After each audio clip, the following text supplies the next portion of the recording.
A graça e a paz de Cristo para todos nessa noite, em nome do Senhor Jesus Cristo, nesse momento.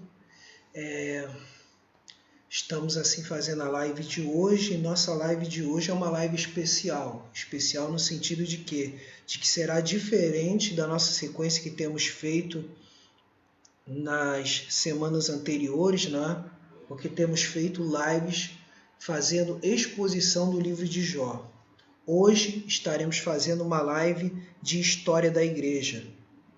Então, por quê? Porque estamos agora comemorando no dia 31, foi o dia de comemoração da Reforma Protestante.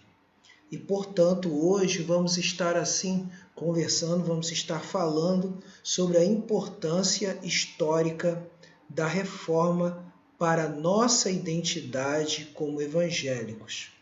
Tá? Nossa identidade como evangélicos, nossa identidade como protestantes.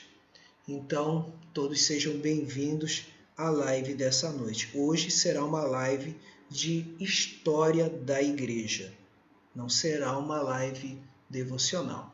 Seja bem-vindo, Miguel. Deus abençoe sua vida, tá bom? E sejam bem-vindos também todos os que estão no Facebook também. Essa live ela está sendo transmitida tanto no Instagram quanto no Facebook. Vamos estar orando ao Senhor, porque independente do tema que estamos tratando, devemos agora, acima de tudo, nos submeter à vontade de Deus. Vamos orar. Senhor nosso Deus e nosso amado Pai, glorificado e exaltado é o Teu santo nome. Que nessa noite, ó Deus, Tu venha nos orientar, Senhor, a falar das Tuas coisas, e ao falar da Reforma Protestante, estamos também falando, Senhor, de como Tu moveste homens, de como Tu moveste mulheres a estarem, ó Deus, zelando, ó Pai, pela verdade da Tua palavra, zelando pela restauração da pureza da Tua igreja, zelando para que, ó Deus, o Teu povo pudesse voltar no Ocidente a ouvir a Tua voz através das Escrituras Sagradas. Então, ó Deus, nessa noite nos orienta em tudo que vamos fazer nessa nossa, Senhor, ó Deus, reflexão, nessa nossa palestra, Senhor, sobre a Reforma Protestante, nesta noite do dia 2 de novembro, que é comemorado para alguns o Dia dos Mortos. Mas como a gente já sabe, Deus não é Deus de mortos, mas sim de vivos, como diz Lucas, capítulo 20, versículo de número 38, que diz lá que Deus não é um Deus de mortos, mas um Deus de vivos. E assim, Senhor, sabemos que aquele que morreu ressuscitou, que é Jesus Cristo. Então, nessa noite, nos orienta em tudo, em nome de Cristo. Amém. Graças a Deus. Então, vamos estar iniciando assim a nossa live. E o que é de importante de se falar acerca dessa live? Né?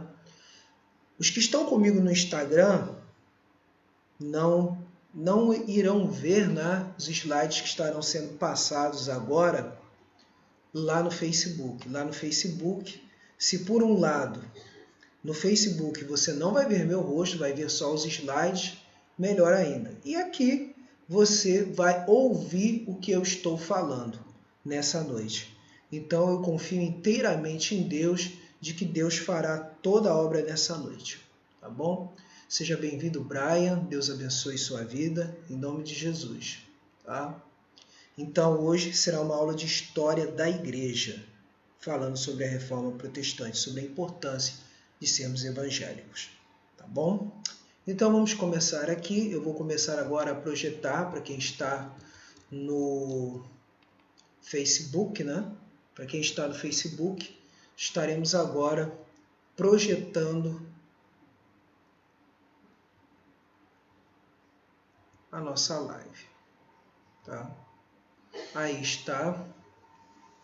Então nosso tema é esse, Reforma Protestante, nossa identidade cristã.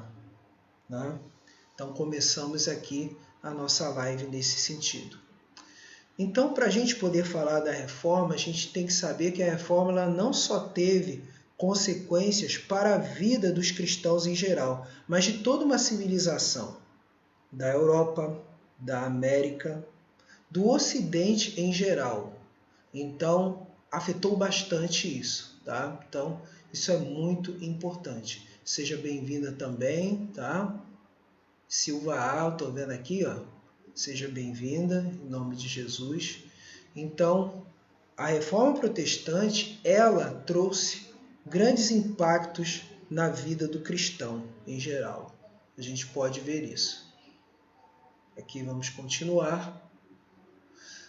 Para a gente poder pesquisar mais, conhecer mais sobre o assunto, eu tenho alguns livros aqui para serem recomendados. Eu tenho alguns livros aqui e aí eu vou mostrar quais são esses livros para se recomendar. Porque há várias abordagens, há várias formas de se ver essa história. Se for ver pelo ponto de vista da história comum, ou seja, não da história da igreja, claro, vai se dizer que a reforma protestante ela só afetou a vida de ricos e de pobres. Ou seja, só vai afetar, seja bem-vindo Eduardo, Deus abençoe. Quer dizer, só afetou aquilo que a gente conhece nas aulas de geografia, né? E de sociologia como capitalismo, socialismo. Muitos falam que a reforma protestante ela deu origem ao capitalismo.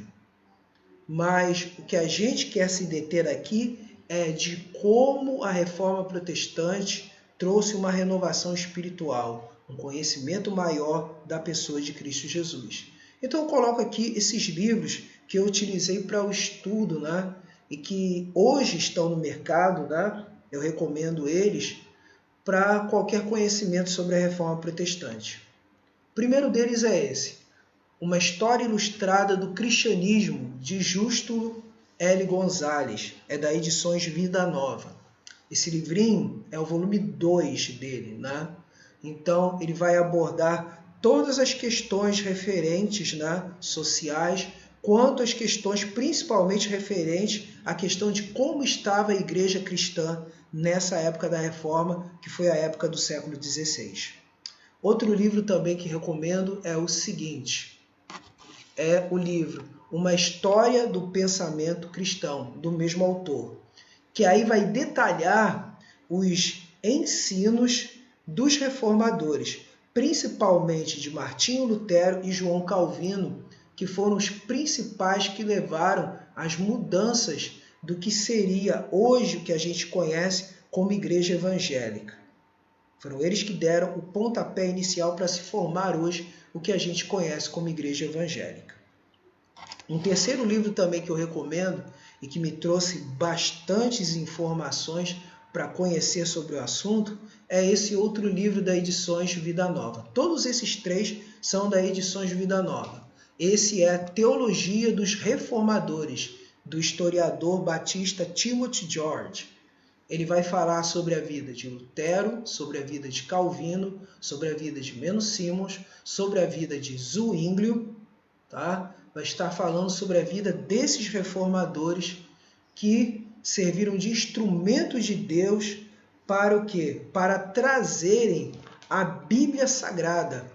A Bíblia Sagrada para novamente, né? Para novamente ser o centro de todo culto, de toda adoração a Deus. Outros livros também que eu recomendo, agora já tem a ver com os reformadores, principalmente Lutero e Calvino. Você quer conhecer mais sobre a vida de Martinho Lutero? Você tem aí, ó, Teologia da Cruz, de Alistair McGrath. Tá? Alistair McGrath escreveu Lutero e a Teologia da Cruz. Livro muito bom para o crescimento e conhecimento sobre a vida de Martinho Lutero. Agora, o que Martinho Lutero escreveu? Então eu coloco aqui as obras selecionadas de Martinho Lutero, da editora Sinodal. Tá?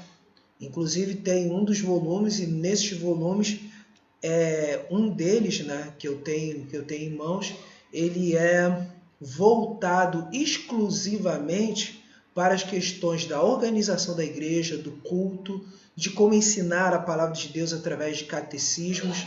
Então, eu recomendo esse livro, Martinho Lutero, Obras Selecionadas. Recomendo também esse livro aqui. Esse livro aqui é o mais baratinho de todos.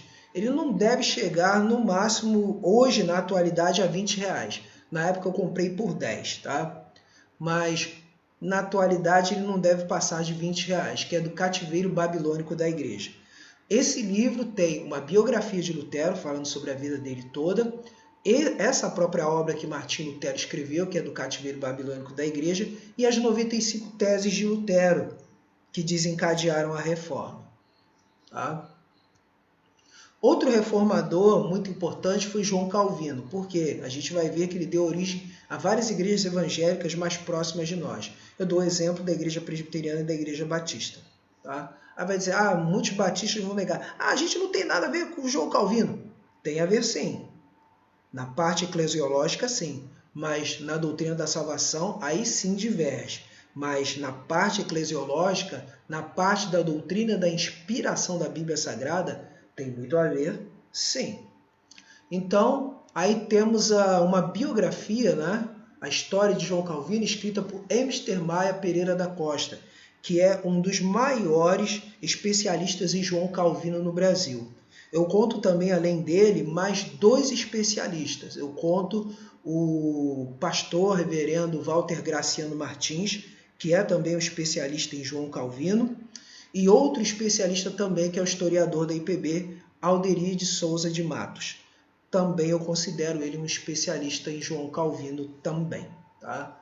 Então, eu recomendo muito essa obra do reverendo pastor Emster Maia Pereira da Costa. Recomendo muito, que é a obra que ele escreveu, João Calvino, 500 anos.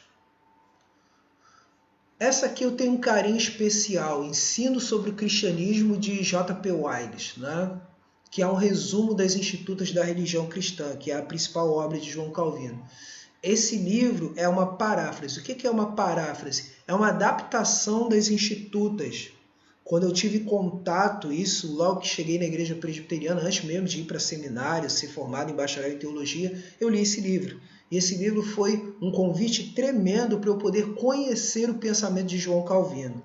Esse livro a gente pode conseguir através da Shed Publicações, tá? Ele é da editora Peixe, Publicações Evangélicas Selecionadas. Você pode pedir, pedir pelo correio que você conseguirá, tá? Pela internet, né? Aí chega através do correio. Essa obra eu recomendo muito. É uma obra bem simplificada, né? Uma obra bem simplificada. Ela contempla, né? Ela contempla os 3 primeiros livros das Institutas, que são um total de 4. Esse aqui, essa versãozinha aqui,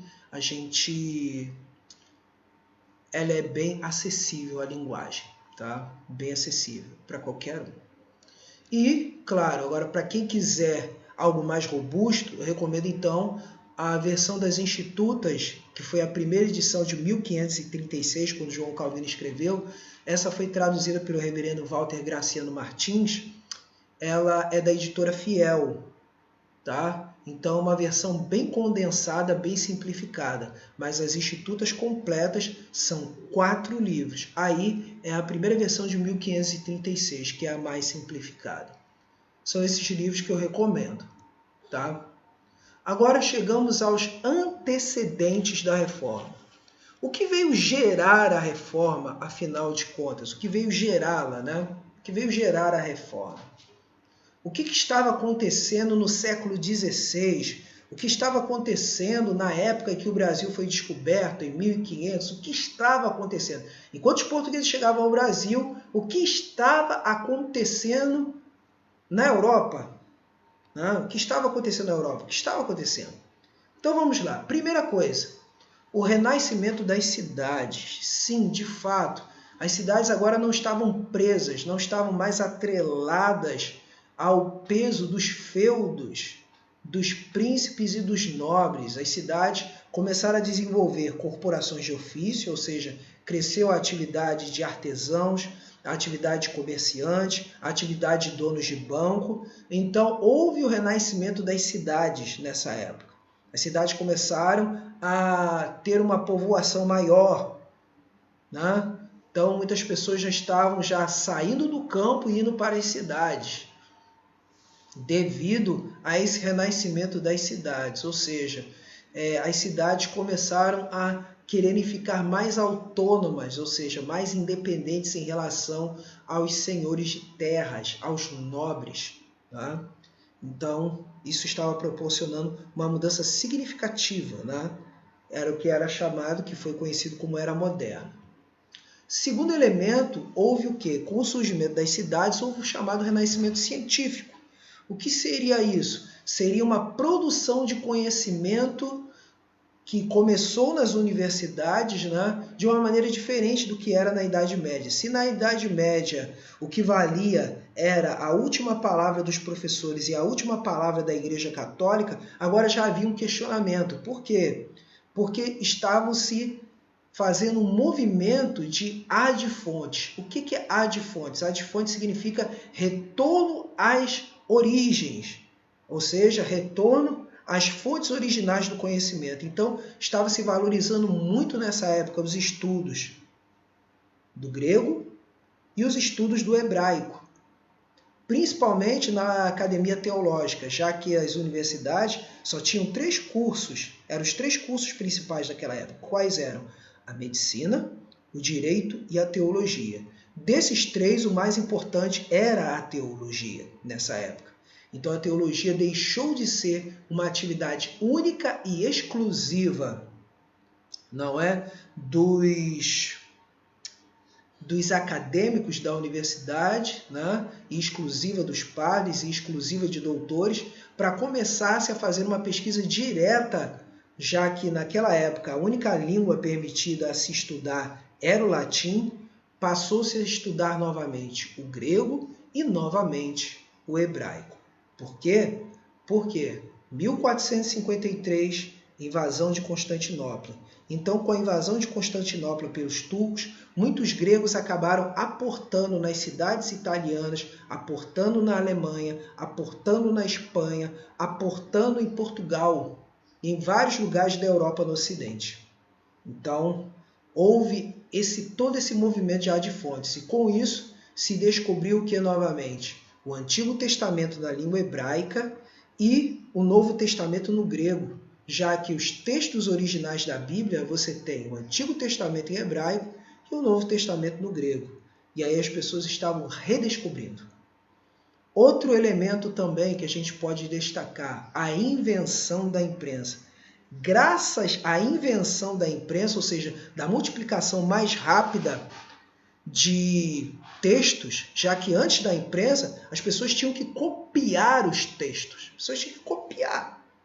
Então, o tempo que levava até se copiar um texto por completo, meu Deus, demorava-se muito. Mas com o surgimento da prensa tipográfica, ou seja, com a impressão, tudo se tornou mais rápido. E isso contribuiu principalmente para o quê? Para a proclamação, para a propagação, para a difusão da reforma. Tá? Outro antecedente, a decadência moral do clero, ou seja, a decadência moral dos padres, dos monges, das freiras. Muitos padres, o que acontece? Eram beberrões, muitos padres viviam em prostíbulos, muitos padres viviam em fornicação, ou seja, relações fora do casamento. Né? E o que acontece? Muitos deles viviam da bebida, viviam de jogo, não estavam cumprindo com suas funções de pregadores. Né? E muito mal as celebrações das missas. E aí outra decadência foi a decadência da simonia. O que seria a simonia? A simonia ela tem 2 aspectos. O primeiro aspecto da simonia qual era?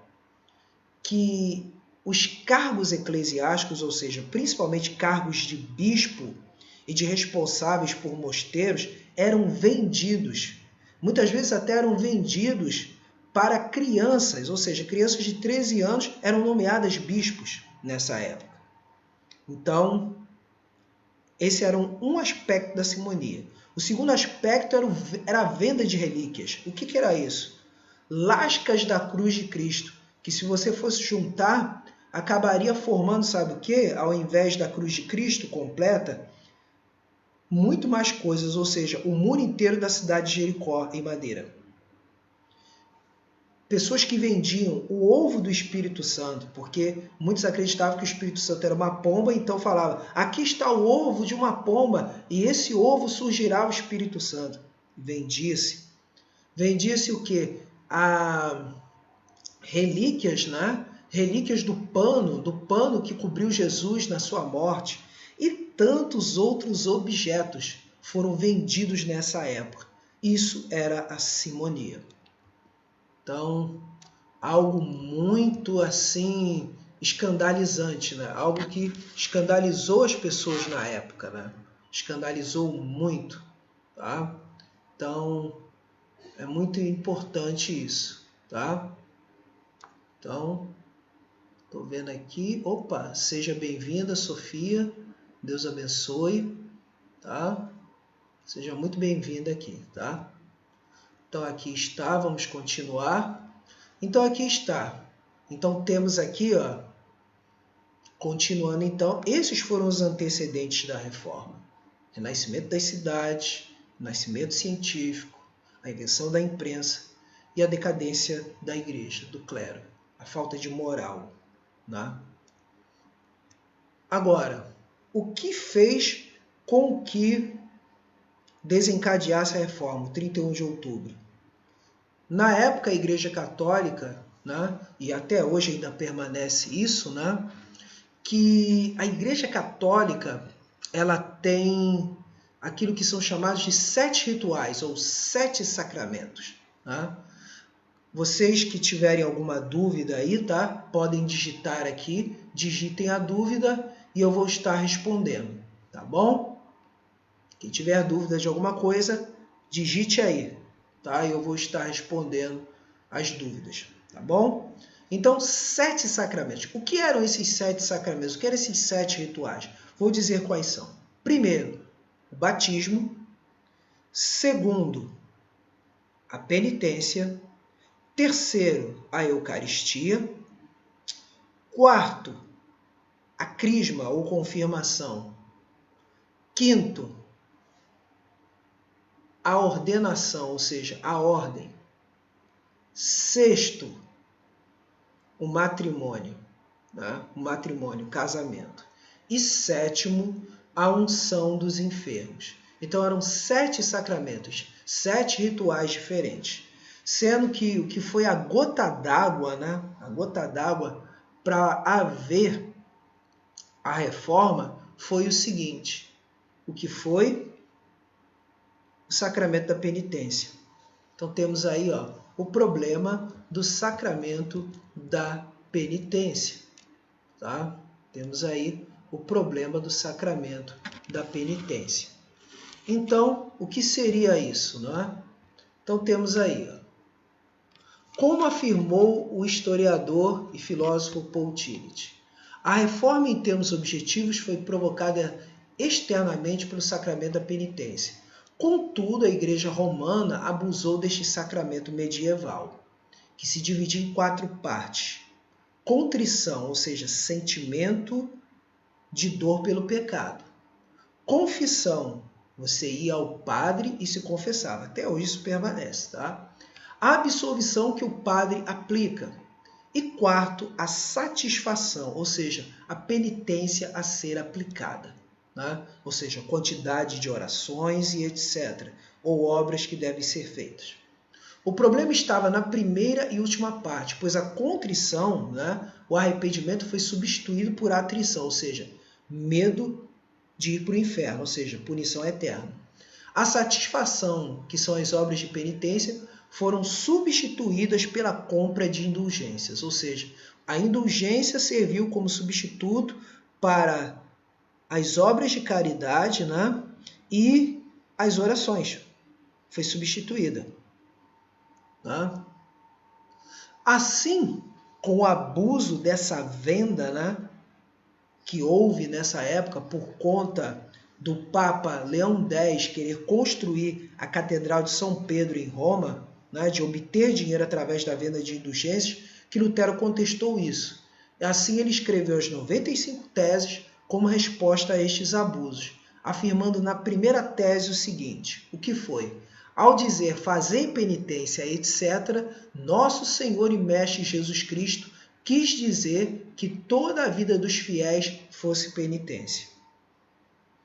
Então, ele disse que penitência não é só um momento de confissão, mas toda a nossa vida é uma vida de penitência. Tá? Então, temos as imagens aqui, né, de Lutero, né? Aí temos a imagem da venda das indulgências, né? É a primeira imagem.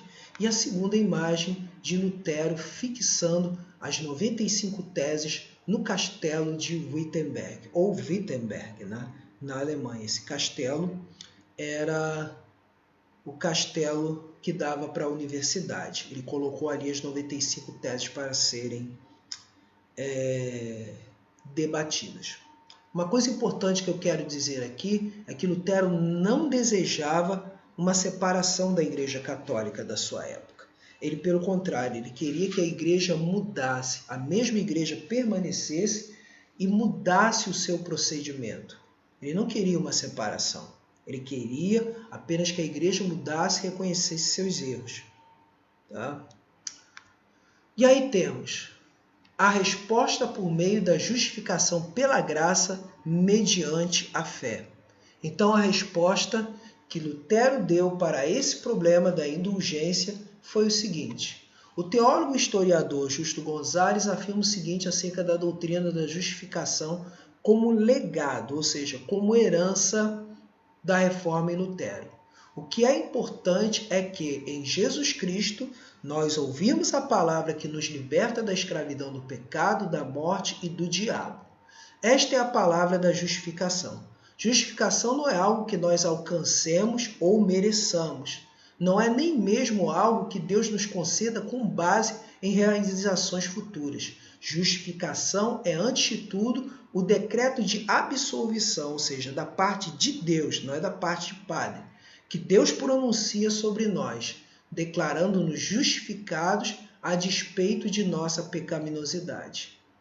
Por mais pecadores que sejamos, isso que eu quero deixar bem claro, a Bíblia ela deixa bem claro que todos pecaram e carecem da glória de Deus. Isso é muito importante a gente ter isso em mente. Isso está na Epístola aos Romanos, capítulo 3, versículo 23. Tá? Então a gente continua aqui. Né? Aí temos a imagem de Lutero. Né? E aí prosseguimos.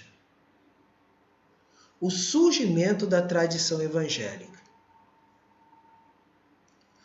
Toda a reforma que podemos chamar de renovação foi um processo que se estendeu pelos séculos XVI e XVII, onde aconteceram vários combates entre os que aceitavam a reforma e os que defendiam o Papa e sua igreja. Além da Alemanha, onde Lutero viveu, e aí lembrando que a Alemanha dessa época ela estava dividida em principados, ou seja, feudos, principados onde príncipes e senhores feudais comandavam. E por outro lado, eles formavam uma confederação e essa confederação elegia um imperador. Por coincidência, nessa época, o imperador dessa época, né, que foi Carlos V, ele era também, não é, rei da Espanha. Ele, ao mesmo tempo que ele tinha essa representatividade entre os alemães, ele era o rei dos espanhóis. Muito interessante isso, né? Então, a reforma se espalhou, essas ideias se espalharam além da Alemanha, se espalhou para a Suíça, para a Holanda, para a Inglaterra, França e Hungria, principalmente. Foram esses países que a reforma veio a se espalhar, tá? Deixando assim bem claro tudo aquilo que estamos falando aqui agora. Tá? Aí temos aqui a imagem de Lutero, né? Quando o Papa soube das teses e Lutero não quis se retratar, Lutero foi excomungado, ou seja, condenado como herege, ou seja, não cristão, e nessa época não ser cristão e não estar vinculado à Igreja Católica deixava a pessoa exposta até mesmo a ser condenada por maldade, e sendo ela condenada por maldade, ela era enviada para ser morta na fogueira. Tá? A pessoa era enviada para ser morta na fogueira. Lutero esteve sujeito a isso. Então o que ele fez? Ele pegou o decreto papal e o queimou na frente de todos os seus conhecidos, na frente da multidão. Ele queimou e não aceitou esse decreto, porque para ele a principal autoridade, né? Aí eu mostro para vocês, é o quê? A Bíblia Sagrada. Então ele disse assim, numa das apresentações, a conhecida reunião, conhecida como Dieta de Worms, ou Worms, né? A Dieta de Worms, Lutero chegou e disse, a não ser que você me prove pela Bíblia Sagrada, pelas Escrituras, de que eu estou errado, se você me provar que eu estou errado pela Bíblia Sagrada, eu aceito. Mas caso contrário, sou cativo, ou seja, estou preso à minha consciência de tudo que está escrito na Bíblia Sagrada. Porque para mim, Deus só fala a verdade através da Bíblia e não de homens. Então ele deixou isso muito bem claro nessa reunião, conhecida como Dieta de Worms. Tá? Prosseguindo. A difusão da reforma. Agora temos um mapa histórico aqui da difusão. Aí temos as diferentes, né? Para quem está comigo no Facebook, você vai ver aí que os locais que ela se espalhou, além do que eu falei, né? Temos aí nesse mapa luteranos, calvinistas e anglicanos. Eu já vou falar sobre essa divisão, tá? Em vez de nós termos os luteranos, a gente pode encontrá-los na Islândia, na Suécia, isso além da Alemanha, tá? Islândia, Suécia, Alemanha, Dinamarca, parte da Polônia, tá? Encontramos também em parte na Finlândia, na Noruega, na Islândia. Então, nesses lugares, de uma maneira geral, a gente encontra, né, a expansão, né, a expansão do luteranismo. Dos calvinistas, a gente já encontra na Suíça, na França, na Inglaterra, na Holanda, né? Na Hungria a gente consegue encontrar, tá? Então a gente verifica isso. E o anglicanismo na Inglaterra, né? Na Inglaterra, a gente encontra na Inglaterra, no país de Gales, né? E ainda eu esqueci de falar também que os reformados, né, ou calvinistas assim, chegaram à Escócia, né? A gente vai verificar isso aqui também.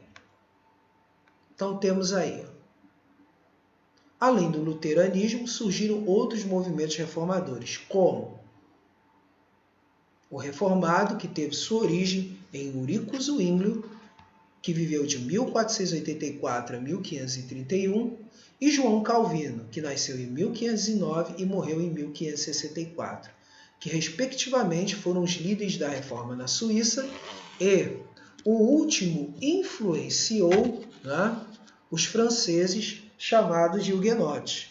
E João Knox, né, que viveu de 1515 a 1572, foi aluno de Calvino e deu origem aos presbiterianos na Escócia e puritanos na Inglaterra. Podemos também falar do movimento anabatista, né? Que eles foram surgentes, né? Surgiram no meio dos reformados, né? Eles foram reformadores radicais que defendiam uma ruptura completa com todos os governos e se dividiram em vários grupos que negavam o batismo de recém-nascidos, tá? Então eles acabaram influenciando os puritanos independentes, dando origem à Igreja Batista no século XVII. Tá? Já há um registro de batistas ingleses que foram se refugiar mais ou menos em 1612 na Holanda. Tá? Então já há registro deles, né? Mas o principal grupo, veja depois mais tarde, foi dar origem a Confissão de Fé Batista de 1689, em Londres. Tá? Outro grupo também foi o grupo anglicano, do anglicanismo, que foi uma reforma muito mais política, né? Feita pelo rei inglês Henrique VIII em 1531, que fez com que a Igreja Católica Inglesa rompesse com Roma. O anglicanismo é um misto de movimento evangélico, né, e de catolicismo romano, ou seja, tem doutrinas protestantes, mas o seu culto é católico em essência. Né? E aí vamos falar um pouquinho de João Calvino. Né? João Calvino foi o reformador francês que viveu de 1509 a 1564, se via como fiel expositor de Lutero, tanto que em uma carta a Lutero se dirigiu ao mesmo como pai.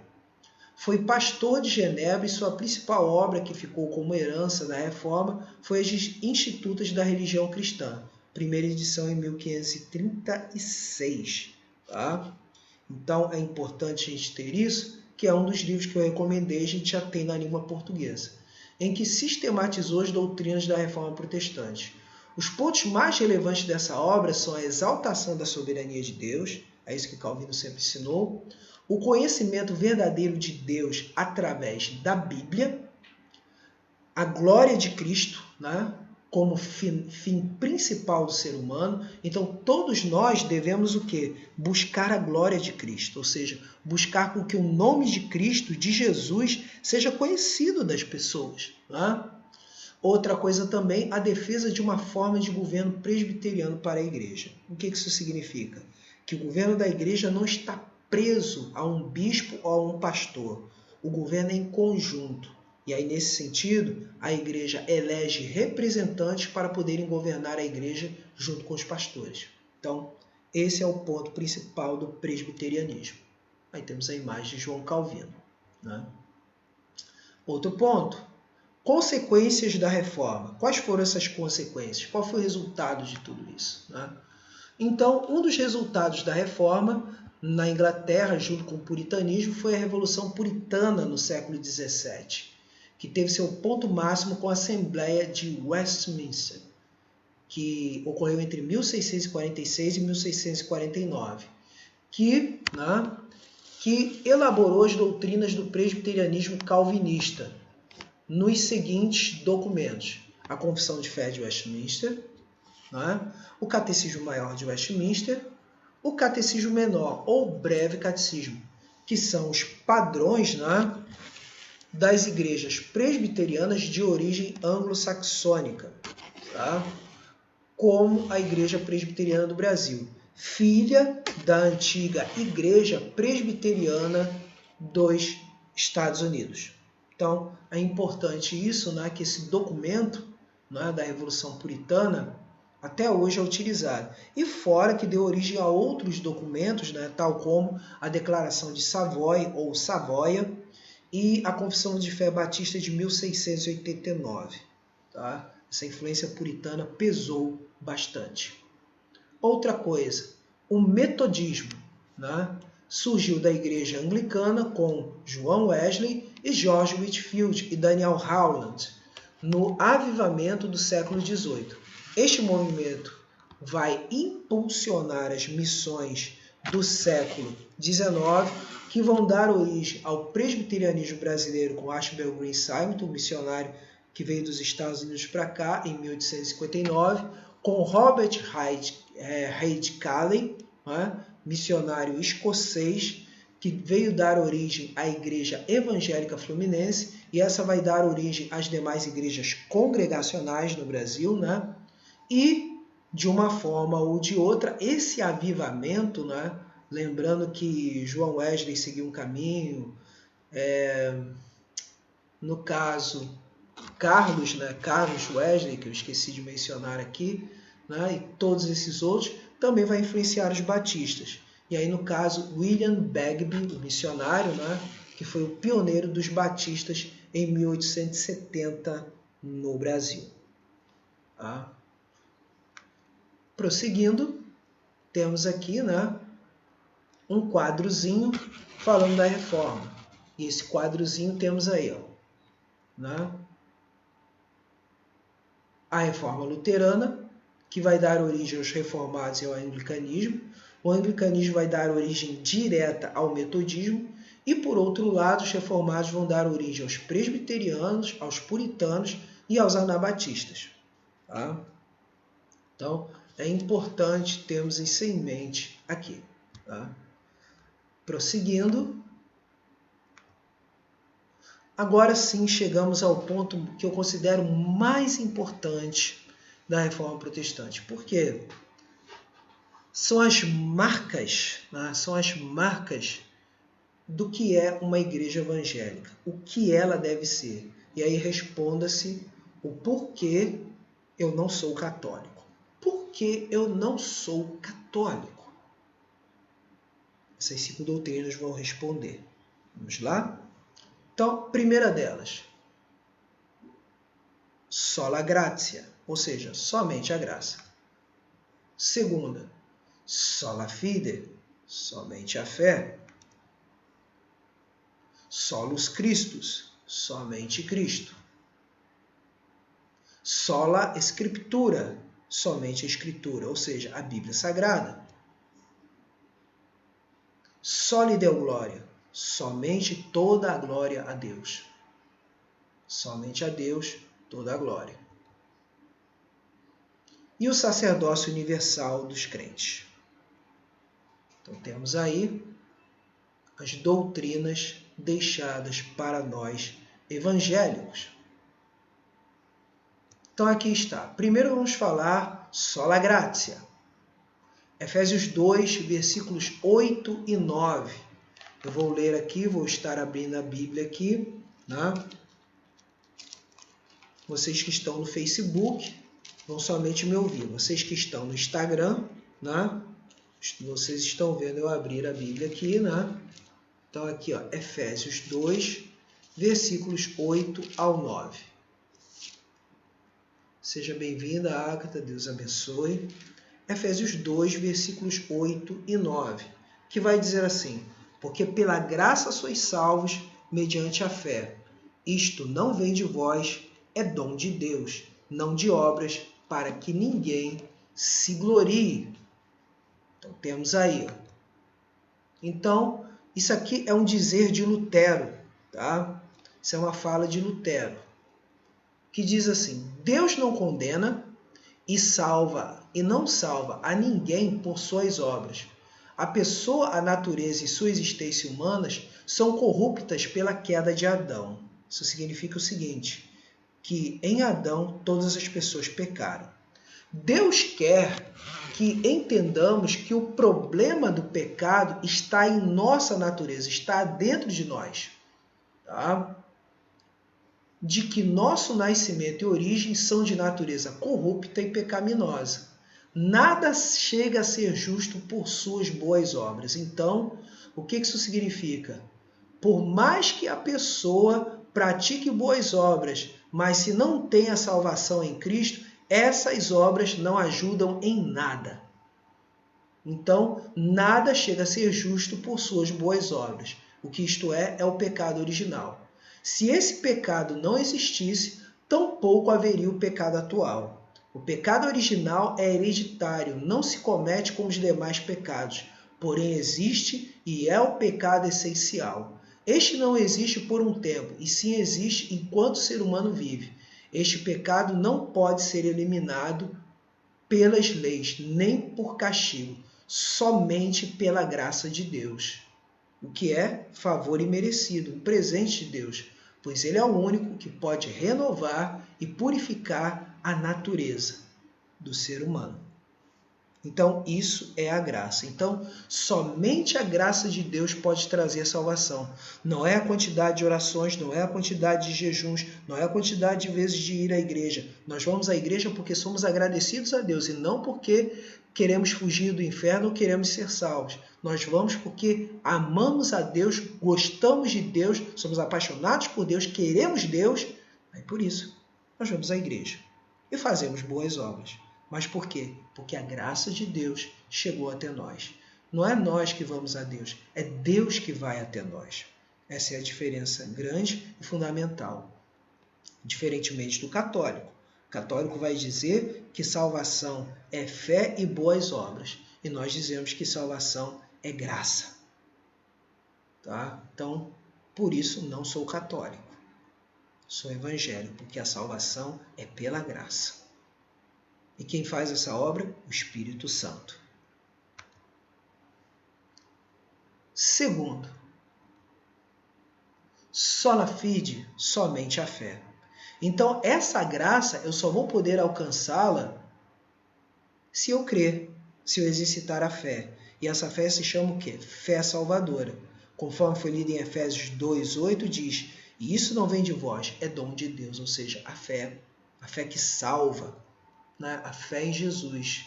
Então aqui, Gálatas capítulo 3, versículo 24, que fala sobre a fé que salva. Gálatas 3, versículo 24. Gálatas 3, versículo 24, vai dizer o seguinte. Gálatas 3, versículo 24 diz: de maneira que a lei nos serviu de aio para nos conduzir a Cristo, a fim de que fôssemos justificados por fé. O que isso significa? Deus não olha para nós com os nossos pecados. Deus olha para nós vendo as obras de Jesus. Ou seja, nós cremos em Jesus, nós acreditamos em Jesus, nós entregamos a nossa vida a Jesus, então logo somos o quê? Justificados. Deus nos declara justos por causa de Jesus Cristo. Aí temos Hebreus 11, versículo de número 1, que vai dizer o seguinte. Hebreus 11, versículo 1, diz o seguinte: ora, a fé é a certeza de coisas que se esperam, a convicção de fatos que não se veem. Porque a gente não consegue ver Jesus com os nossos olhos que estão aqui. A gente só pode ver Jesus pela fé. Ou seja, crendo que ele existe, crendo que ele está aqui. Esse é o ponto principal. Então, se crês que Cristo morreu para te salvar e se mantém firme nesta palavra, que morreu para te salvar do mal, nela encontrarás certeza e segurança que nada poderá mudar esta posição. Este é o poder de Deus, que pode e quer salvar a todo aquele que crê. Mais uma palavra de Lutero. E aí diz, porém a fé é o princípio pelo qual me asseguro daquilo que não vejo acontecerá em minha vida. Inteiramente confio que Deus, por virtude de sua promessa, me dará vida e salvação. Então, para o católico, é quantidade de boas obras que vai salvar. E ele não tem nem certeza que vai ser salvo. Agora nós temos a certeza dessa salvação porque entregamos a nossa vida a Jesus. Porque cremos que Jesus está o tempo todo conosco para nos ajudar e nos perdoar de todos os nossos pecados. Nos perdoar de todos os nossos erros, de todas as nossas falhas. Nos voltarmos para Ele. Não? A gente não vai depender de padre, a gente tem que confessar o nosso pecado é a Cristo. E aí como temos certeza de que fomos perdoados? Por estarmos em comunhão com Ele através da oração e da palavra, da leitura da palavra de Deus, da prática da palavra de Deus. Terceiro, solos Christus, somente Cristo. João 18, versículo 36. Evangelho de João, capítulo 18, versículo de número 36. João 18, versículo de número 36. João 18, versículo de número 36, que vai dizer o seguinte. João 18, 36. Respondeu Jesus, o meu reino não é deste mundo. Se o meu reino fosse deste mundo, os meus ministros se empenhariam por mim, para que não fosse eu entregue aos judeus. Mas agora o meu reino não é daqui. Então isso significa o seguinte, quem governa a igreja? Quem é o Senhor da igreja? O Senhor da igreja não é o pastor. O Senhor da igreja não é o padre, nem o bispo e muito menos o papa. Então por isso a igreja católica ela diz que quem é o cabeça da igreja? É o papa. Só que a gente aprende pelas Escrituras que o cabeça da igreja é Cristo. Cristo é o cabeça da igreja, ele é o Senhor de todas as coisas. Não podemos trocar quem é o que comanda a igreja.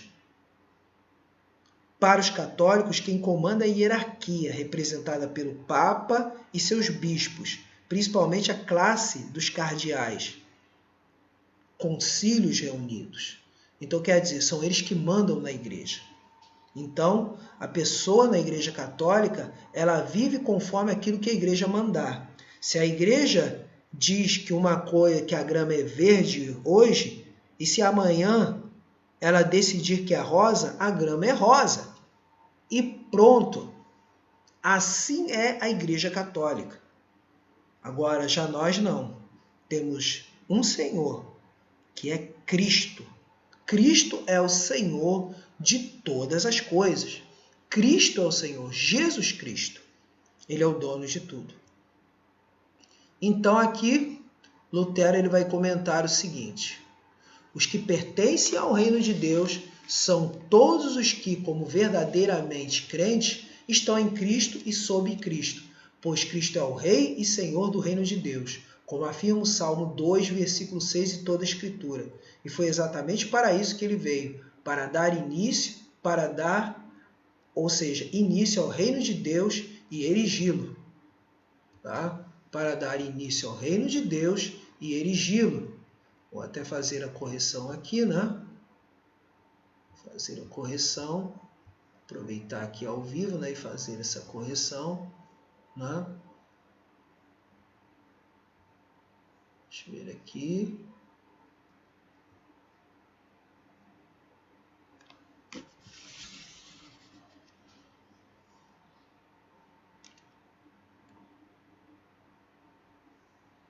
Estou fazendo aqui a correção. Agora sim. Aí eu volto aqui, né?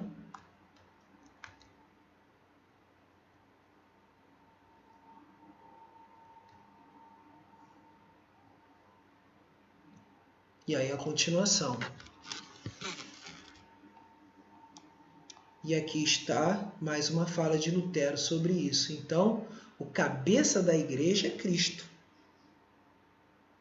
Não é a hierarquia da igreja. Não é. Cristo é o Senhor da igreja.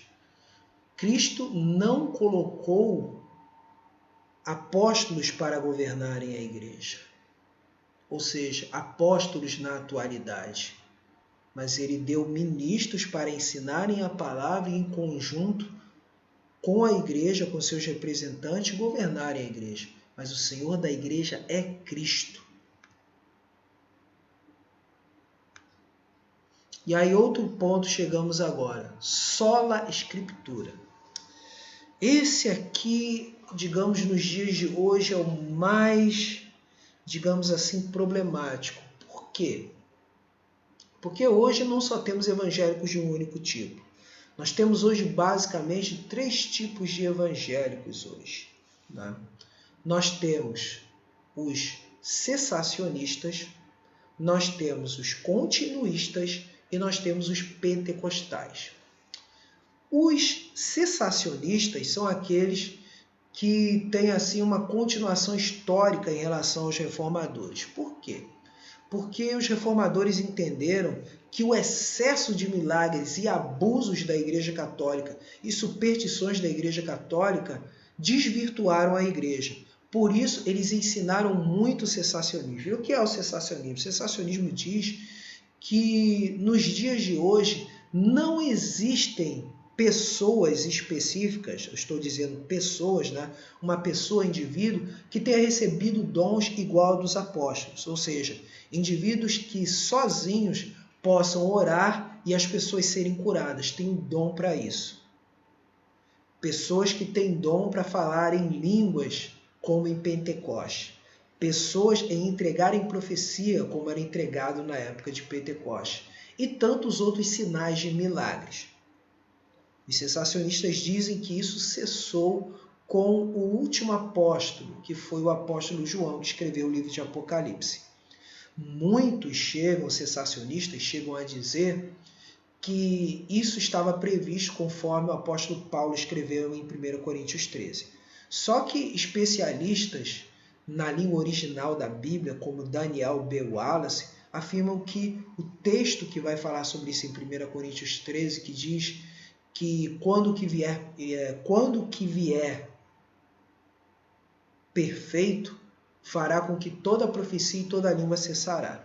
Só que o que acontece? Na realidade, Daniel Wallace ele entende que isso está falando da volta de Cristo e não do que é hoje, muitos falam que é a formação de toda a coleção, de toda a coleção dos livros da Bíblia Sagrada. Mas, por outro lado, há um outro texto, que é o de Hebreus, capítulo 1, que fala que, havendo Deus falado anteriormente pelos profetas, por sonhos e etc., hoje, tendo deixado de falar dessa forma, hoje fala pelo Filho. Mas isso é como eu disse, os sensacionistas têm o seu motivo de serem diferentes dos continuistas. Os continuistas, eles acreditam que esses dons de milagres continuam até hoje. Continuam até hoje. Continuistas, eles acreditam nisso. Já os pentecostais, eles acreditam também que os dons de milagres continuam hoje. Mas a diferença em relação entre os pentecostais e os continuistas é que normalmente os pentecostais dizem que esses dons, que cessaram, esses dons que estão cessando, eles, o que acontece? Os pentecostais, eles falam que esses dons, eles têm uma porta de entrada, que é uma experiência. Os pentecostais falam de uma experiência especial. E qual seria essa experiência especial? O batismo no Espírito Santo. Então, para a pessoa receber esses dons de milagres, só podem receber através do batismo no Espírito Santo. Sendo que os continuistas, eles já falam que o batismo no Espírito Santo é outra coisa completamente diferente. Que o batismo no Espírito Santo, ele tanto pode ser o novo nascimento ou a conversão, quanto também uma pessoa receber um dos dons que está lá em 1 Coríntios 12. Mas, de uma maneira geral, eles discordam dos sensacionistas. Então, quando a gente chega nesse ponto do sola escritura, aí que está o ponto, porque isso é muito caro hoje para os evangélicos. Por quê? Porque os sensacionistas falam que quando você diz sola escritura, ou seja, somente a escritura, então isso significa que qualquer tipo de dom, de profecia, de revelação, acabou. A gente tem que se ligar só na Bíblia Sagrada. Agora já o continuista, ele admite de fato que a Bíblia, ela de fato é a profecia das profecias. Mas Deus ainda pode usar pessoas para falar com o povo. De uma maneira geral, o que devemos entender com sola escritura? É de que, e aí eu digo, uma posição intermediária em relação a tudo isso.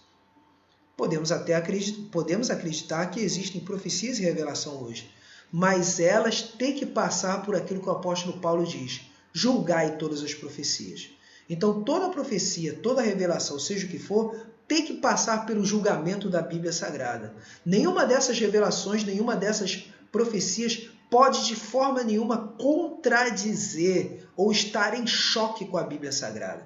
E nem se pode formar doutrina ou ensino através de revelações e de profecias. Isso é algo que deve ser... Opa, boa noite. Boa noite, Silva. Deus abençoe. Então, doutrinas não podem ser formadas a partir de revelações e profecias. Elas existem para ser julgadas. Elas existem para ser julgadas para saber se são de Deus ou não. Então, esse é o ponto principal que quando a gente fala em sola escritura. Então, temos aqui, Salmo 119, versículo de número 11, que fala sobre a excelência da Escritura. Salmo 119, versículo 11. Por quê? Porque isso vai nos salvaguardar de muitos fanatismos hoje, de muitos que alegam que Deus fala através de revelação e profecia, e acontecem muitos absurdos nos dias de hoje. Muitos absurdos que até acabam se tornando, principalmente agora com a era da internet, acabam se transformando em meme, em motivo de comédia, em motivo de chacota para os não crentes hoje. Por causa de quê? Da desobediência do princípio do sola escritura. Então vamos lá, sola escritura, Salmo 119, versículo 111. Os teus testemunhos recebi-os por legado perpétuo, porque me constituem o prazer do coração. Isso fala de quê? Da Bíblia Sagrada. Então, o que podemos ver aqui? O ser humano deve depositar a sua confiança e fundamentar sua sabedoria nas prescrições do Evangelho, no que diz respeito à doutrina da fé, à paciência, o conselho, à vontade de Deus para os homens. O ser humano deve orar para que seja cheio da sabedoria que vem da parte do Espírito de Deus. Mas isso só vem através de quê? Através da Bíblia. Não? Então, esse é o ponto principal. Sola Escritura. Não é tradição humana. Porque para a Igreja Católica, as fontes são o quê? A Bíblia Sagrada. Só que a Bíblia Sagrada ela tem que ser interpretada pelos padres. Ela tem que ser interpretada pela chamada tradição. Ou seja, os padres reunidos em concílio, em reunião, decidem o que a Bíblia diz. O Papa diz uma coisa, é aquilo que tem que ser falado. Mas só que para nós evangélicos, o principal guia, o principal de tudo é a Bíblia e não homem nenhum. Aí eu volto a dizer, não é o pastor, não é o bispo, seja quem for, é a Bíblia. É a Bíblia. E aí o que acontece? Em consequência disso, utilizamos o quê? As melhores interpretações. Por exemplo, por volta do século 18, mais ou menos, o Papa decidiu que as pessoas comuns não poderiam ter acesso à Bíblia. O Papa, no século 18, condenando um grupo que considerou herege, que eram os jansenitas, né? Os jansenistas, né? No século 18, disse que o povo não podia acessar a Bíblia. Né? Agora, já no Concílio Vaticano II, entre 1962 e 1968, agora não me lembro bem da data, mas na década de 1960, já disse que todos os fiéis da igreja devem acessar a Bíblia. Então, quer dizer, olha as contradições aí. Então, um dia a Igreja Católica pode decidir por uma coisa e amanhã pode decidir por outra. Não tem um firme fundamento. Agora, já nós evangélicos temos um firme fundamento e único para tudo. A Bíblia Sagrada. E aí, esse é o ponto. Os católicos muitas vezes nos acusam evangélicos dizendo o seguinte, mas qualquer um pode interpretar a Bíblia como quiser, então vê essa bagunça no meio dos evangélicos. Não. Não existe livre interpretação da Bíblia. O que existe é as pessoas, qualquer um, poder pegar a Bíblia e lê-la para o seu crescimento espiritual. Qualquer pessoa pode ter acesso. É isso que ensinamos. Não ensinamos que a gente interpreta a Bíblia como quiser. Né? Por isso que existem pastores, por isso que existem professores para ensinar a Bíblia. É para isso. Né? Então, tem que se ter esse cuidado. Então, nesse sentido, a reforma ela teve a ideia de tirar o Papa, tirar o apóstolo. Por quê? Porque, biblicamente falando, os apóstolos não deixaram sucessores. E Deus nem queria que tivessem mais apóstolos. Porque os apóstolos deveriam ser o quê? Os 12 que andaram com Jesus na terra, mais o apóstolo Paulo. Os 12 eram para pregar aos judeus. E Paulo para pregar a nós que não somos judeus. Então, quais são as características do apóstolo? Quais eram as características do apóstolo? Primeiro, ter visto a Cristo ressuscitado. Segundo, receber ensinamentos diretos do Cristo ressuscitado. Terceiro, não dar valor à própria vida. Hoje a gente vê tanto apóstolo aí, entre aspas, com carrão, né? Com casa, com mansão. Eles não, viviam na pobreza. Olha aí o ponto. E todos eles, com exceção do apóstolo João, foram mortos por causa de Jesus. E ainda outro ponto, quinto ponto, né? Pregavam aonde não existia ninguém falando sobre Jesus. Não é o que a gente vê hoje aqui em muitos lugares, em muitas igrejas, ditos apóstolos, pregando em lugares que já se falou de Jesus. Então, é importante nós termos em mente isso acerca do sola escritura. Próximo ponto. Sola Deo Glória. Isaías 60, versículo de número 1. Isaías 60, versículo de número 1. Isaías 60, versículo de número 1, vai dizer o seguinte: Dispõe-te, resplandece, porque vem a tua luz, e a glória do Senhor nasce sobre ti. Então, olha só. Muitas vezes falamos desta curta palavra glória, que significa honra, resplendor. O Evangelho é simplesmente um relato, uma mensagem que tem sua origem em uma realidade gloriosa. Não é simplesmente uma proclamação vazia. Através do Evangelho, Cristo chega espiritualmente e é glorificado nos corações dos crentes, trazendo-lhes salvação. Então, esse é o ponto principal. A glória é honrar a Deus, é reconhecer que a proclamação do Evangelho ela tem por objetivo glorificar a Deus, ou seja, exaltar a Deus, é elogiar, falar bem de Deus, de derramar nosso coração, vamos dizer assim, a gente sentir alegria na presença de Deus. Essa alegria, essa paixão significa o buscar a glória de Deus. Então, não procurar o nosso bem pessoal ou prazer pessoal, o nosso bem-estar pessoal, mas buscar, dizendo na linguagem de hoje, buscar o sorriso de Deus, agradar a Deus. Por isso, só lhe deu glória. Vencemos, tivemos vitórias na escola, no trabalho, na prática esportiva, seja no que for, agradeçamos a Deus, demos glórias a Deus, porque esse bem veio todo dele. Então, é isso que é o ponto mais importante que a gente deve levar em consideração sobre tudo isso que a gente está falando aqui, que é a glória de Deus nesse ponto. Né? Mais uma fala de Lutero, né? E o que há de mais interessante é que a maioria dessas falas de Lutero que eu estou colocando aqui, vocês podem ver Lutero Solo por Fé, é uma tradução em espanhol, que eu cheguei a traduzir rapidinho e consegui. É um livro devocional de Lutero. Né? E aí chegamos ao sexto, né? Ao sexto ponto, que é sacerdócio universal dos crentes. Então, o que isso significa? Significa o seguinte, que para nós evangélicos não existem sacerdotes e não existe missa.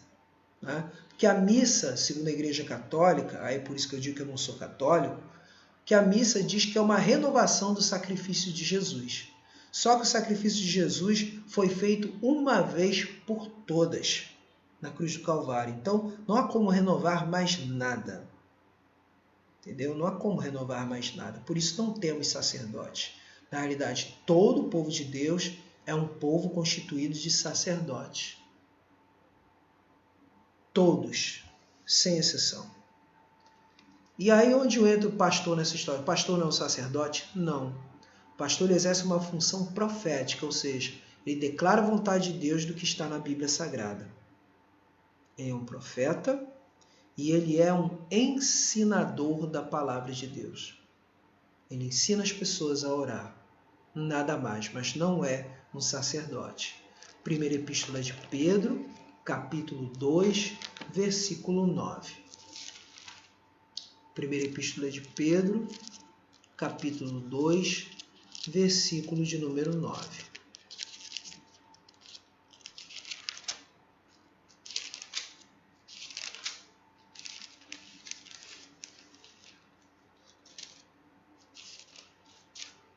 Capítulo 2, 9 vai dizer assim: Vós, porém, sois raça eleita, sacerdócio real, nação santa, povo de propriedade exclusiva de Deus, a fim de proclamardes as virtudes daquele que vos chamou das trevas para a sua maravilhosa luz. Então somos todos chamados sacerdócio real. É para quê? É para falar de Jesus. Nós temos uma missão: falar do Senhor Jesus, falar para Ele, falar dele, anunciarmos Ele. Isso é que é o mais importante nisso tudo. E aí o comentário de Lutero é o seguinte: como, porém, Cristo obteve estas duas dignidades, reinado e sacerdócio, por meio da sua primogenitura? O que é isso? Ele é chamado de quê? De filho primogênito, né? Jesus, o primeiro de todos. Assim as compartilha e comunica a qualquer de seus fiéis, segundo o direito do matrimônio anteriormente referido, de acordo com o qual o que é da noiva, ou seja, a igreja, também é do noivo, Cristo. A igreja é chamada de noiva, nós, fiéis. A partir disso, em Cristo somos todos sacerdotes e reis, os que cremos em Cristo. Então, esse é o ponto muito importante, tá? Aí temos aí, todos nós somos sacerdotes, todos nós devemos orar uns pelos outros, todos nós devemos oferecer sacrifícios de louvor, ou seja, cânticos a Deus, né? Louvor a Deus, busca a Deus em todo o tempo.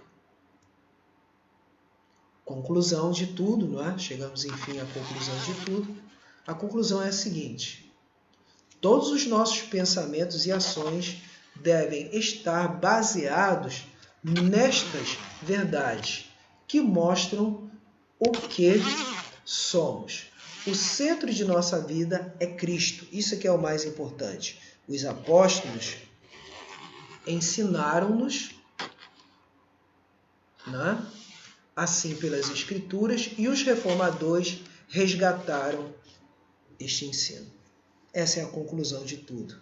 Então, não sou católico.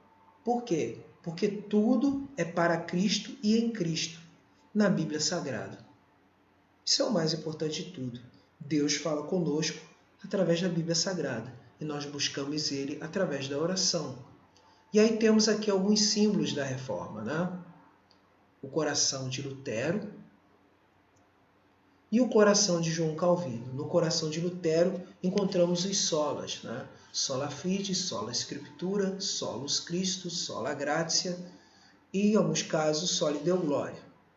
E aqui o de Calvino temos em português a seguinte expressão de João Calvino: a ti, Senhor, ofereço o meu coração, pronta e sinceramente.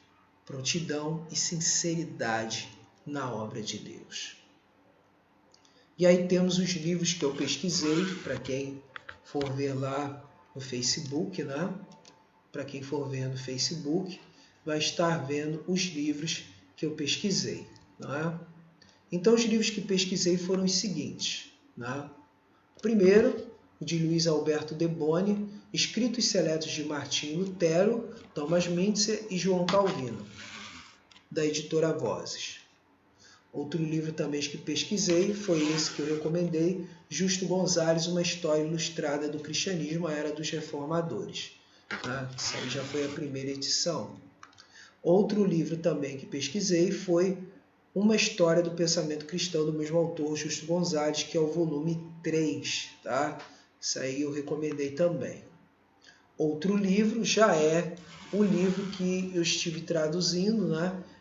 Escrito em espanhol, de Martim Lutero, Solo por Fé, que são as devoções diárias de Martim Lutero, com tradução e adaptação de Valdomiro Maile, que foi propagado em conjunto, né, com as editoras Concórdia e Sinodal. Tá? Outro livro também que consultei foi de André Bielê, O Pensamento Econômico e Social de João Calvino. Outro, As Institutas, né, volume 4 de João Calvino, e a biografia de João Calvino, que consultei, que foi escrita por Wilson de Castro Ferreira. Calvino, Vida, Influência e Teologia. Tá? Foi tudo isso aqui. Né? Então, volto aqui, retorno aqui Agora já estou aqui, né? Conforme apresentado aqui, né? Agora eu fechei as apresentações de slides, né? Eu fechei elas aqui, tá? Então, eu quero concluir assim dizendo no final de tudo, né? Que essas são as marcas e isso é o que há de importante para comemorarmos em relação à Reforma Protestante. Por quê? Não comemoramos Halloween. Halloween é o seguinte, foi uma festa que foi criada com o objetivo de escarnecer da Reforma Protestante. O que é escarnecer? Fazer chacota da Reforma Protestante e do Dia de Todos os Santos da Igreja Católica. Halloween foi feito para isso, né? Tanto que o que acontece é um revanchismo, né, de satanistas e revanchismo de ocultistas, tá? Que acabou se popularizando muito nos Estados Unidos e países de fala inglesa. Então quer dizer, evangélico que é sério não comemora Halloween, não comemora, né? Então esse é o ponto. Tudo a gente procura glorificar a Cristo. E eu quero fazer uma recomendação aqui, né, para estudos tanto da doutrina dos reformadores quanto também, né, de coisas relacionadas à história da igreja, essa Bíblia de estudo. Bíblia de estudo da herança reformada. Não estou ganhando um centavo com essa recomendação, tá? Ela é uma Bíblia que ao mesmo tempo traz informações de teologia, mas também na hora de você manejar a sua Bíblia, às vezes você tem a dúvida de alguma coisa, aqui mostra os sentidos do texto, né? O sentido da interpretação do texto. Você pode ver aí, a Bíblia de Estudo, Herança Reformada, é da Sociedade Bíblica do Brasil, aqui ó, Sociedade Bíblica do Brasil, está aqui o símbolo dela, e Editora Cultura Cristã da Igreja Presbiteriana do Brasil. Então você tem dentro dela explicações de teologia, explicações sobre a história da igreja, né? Explicações sobre a história da igreja e também partes devocionais de como a gente poder entender e aplicar isso, né, para a nossa vida diária, nossa vida com Deus. Então, eu recomendo essa Bíblia de estudo aqui, né, que é a Bíblia de estudo da herança reformada. Tá? Eu recomendo esta Bíblia aqui, né, nesse sentido. Uma Bíblia muito boa, né, para maior entendimento. Agora vamos estar orando para encerrar. Eu quero agradecer a presença de todos no Facebook, a presença de todos no Instagram, tá? Quero agradecer a presença de todos, tá? Aqueles que visualizaram, aqueles que clicaram, dando o ok, o joinha, né? E isso aqui vai estar enviado lá para o YouTube, né? Inscreva-se no canal do YouTube, que lá volta e meia eu coloco alguns vídeos sobre a Palavra de Deus, né? Mais sobre teologia lá no YouTube. Canal Pregador Fiel de Cristo, tá? Canal Pregador Fiel de Cristo. Então eu coloco aqui canal Pregador, né, Fiel de Cristo. Quiser acessar no YouTube, né, canal Pregador Fiel de Cristo. Inscreva-se, compartilhe, né, e dê seu joinha lá nos outros vídeos, tá? Principalmente os vídeos da nossa exposição do livro de Jó. Semana que vem a gente volta normalmente com a exposição do livro de Jó. A gente volta para a leitura de Jó, né? Agora vamos orar para encerrar. Quero agradecer assim a presença de todos, né? A presença do Eduardo, a presença do Brian, né? A presença do Miguel. Vamos estar orando por cada um e da Silva também, todos que estavam aqui presentes, tá? Vamos orar. Senhor nosso Deus e nosso amado Pai, quero te agradecer, Senhor, por mais uma noite na tua presença. Quero te agradecer pela tua graça e misericórdia, por mais um feriado na tua presença. Quero, Senhor, que tu estejas abençoando grandemente a vida daqueles que participaram, ó Pai, desta live. Ó Deus, quero agradecer pela vida da Silva A, pela vida da Sofia Souza, quero agradecer, Senhor, pela vida, ó Deus Todo-Poderoso, do Brian, pela vida do Miguel Ribeiro. Quero agradecer também, Senhor, pela vida do Eduardo. Ó Deus, glorifica o teu santo nome sobre a vida de cada um. Quero também, Senhor, que tu visites os enfermos nesse momento. Visita a irmã Giselda, Senhor, em nome de Jesus Cristo, firma na fé a cada dia. Visita a irmã Sônia, Senhor, e o irmão Walter, este casal abençoado na tua presença, para que eles continuem firmes na fé na tua presença. Visita também, Senhor Deus Todo-Poderoso, nesse momento a irmã Eda. Visita o irmão Ailton, a irmã Lisonete, Senhor. Visita, Senhor, minha colega de trabalho da época da Contex, a irmã Lucimar. Faz uma grande obra na vida dela a cada dia, Senhor. Que a fé dela seja renovada para a tua honra e para a tua glória e que ela receba cura na tua presença. Todos estes que eu tenho te pedido, Senhor. Continua a confirmar a tua obra sobre a vida do teu servo Paulo César, sobre a vida da tua serva, Senhor, Alessandra, sobre a vida dos seus filhos, Senhor, Ezequiel, Senhor, e Valentina. Faz uma grande obra também, Senhor, na vida, ó Deus Todo-Poderoso, de todos os enfermos que tenho colocado aqui, inclusive do Guilherme também, Senhor, neto da nossa irmã Marisa Moraes, Senhor. Faz uma grande obra. Toma em tuas mãos também, Senhor, a vida da diaconisa Marisa, a vida, Senhor, ó Deus Todo-Poderoso, da vida da irmã Marisa Moraes, como eu já pedi anteriormente, de todos os seus familiares. Coloco também, Senhor, a vida, ó Pai, dos irmãos Márcia e Tatiana, a vida dos irmãos Karen e Rodolfo. Coloco também a vida, Senhor, de Evane, Edson e seus filhos, Senhor, em nome de Jesus. Eu coloco todas essas famílias em tuas mãos, ó Deus Todo-Poderoso. Coloco também a vida do irmão Alexander, da irmã Bárbara. Faz uma grande obra na vida deles, na vida do pastor Júlio, na vida da diaconisa Mônica, Senhor, de todos os demais, na vida da irmã Marisa, Senhor, ó Deus Todo-Poderoso, diaconisa Marisa, junto com seu esposo Oliveira, da Sara. Faz uma grande obra na vida deles e de todos os demais, Senhor, pelos quais orei todo este período, Senhor, e continuarei orando enquanto Deus permitir, para a honra e glória do seu santo nome. Visita também, Senhor, ó Deus, a vida da irmã Vanessa, Senhor, e, ó Deus, para a sua glória do seu companheiro, da vida, Senhor, dos Ximenes e da vida, Senhor, dos Nogueiras, Senhor. Na vida, ó Deus Todo-Poderoso, coloco todos em tuas mãos, Senhor, nos seus respectivos trabalhos. Da autoridade, Senhor, ó Deus, constituída, e de todos os poderes, para que eles se convertam na tua presença. Muito obrigado, Senhor. Visita a irmã Vanessa Neves para a tua glória, em nome de Jesus Cristo. E, ó Deus, quanto a mim, continua abençoando minha vida, continua me ajudando a me fortalecer no fruto do Espírito e, ó Deus, na armadura de Deus, na vida da minha esposa e de todos os meus familiares. Muito obrigado por tudo, Senhor, porque Tu és fiel, em nome de Cristo. Amém. Glória a Jesus. Recebam a bênção. Que a graça de nosso Senhor e Salvador Jesus Cristo, o amor de Deus, o nosso Pai, a comunhão, a consolação, o poder e a virtude do Espírito Santo sejam sobre todos vós e sobre todo o povo de Deus espalhado pela face da terra. E todos digam amém. Então, encerro aqui, pastor Edmário, congrego na terceira igreja presbiteriana de Nilópolis. Tenham ricas bênçãos, todos vocês, em nome de Jesus. Nos vemos na semana que vem com a exposição do livro de Jó.